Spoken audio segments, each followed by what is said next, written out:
Okay, so our pinch roll test. We usually do this on the back, but you can do it in other parts of the body. Basically, you pinch, as it says, or try and pick up the tissue, lift the skin off of the trunk, and then you can roll along down the paravertebral muscles. You'll see some people, to pick up the skin is really easy. Like here on our patient, I can move it around. It's like really pliable. And as I start to roll my way down, I might notice differences in tissue texture. Here, it starts to get harder for me to pick it up. The tissue gets kind of like a waxy consistency, and it might be more tender for your patient here. And you can see that now it's like stuck down. It doesn't want to pick up in my fingers anymore.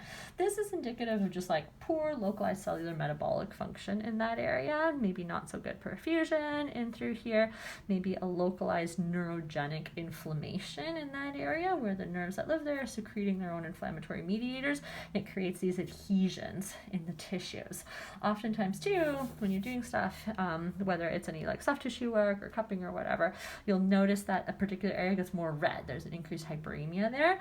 And that can tell you areas that there are these trophic changes in the tissue as well. And when we have an area of trophic changes, it's good to pay attention to what vertebral levels we're at here. So for our patient here, it starts about here. If I follow this along, I'm just above the bottom of the ribs here. So here is kind of like right at the thoracolumbar junction.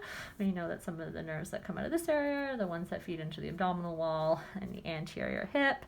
And then those trophic changes continue almost down to the sacrum, and then it gets a little bit better, although it's still not as good here as it was further up.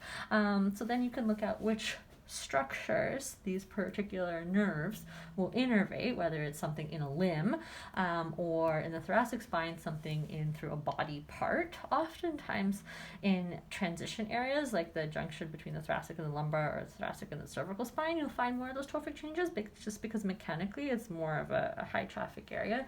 Those structures have to handle more load.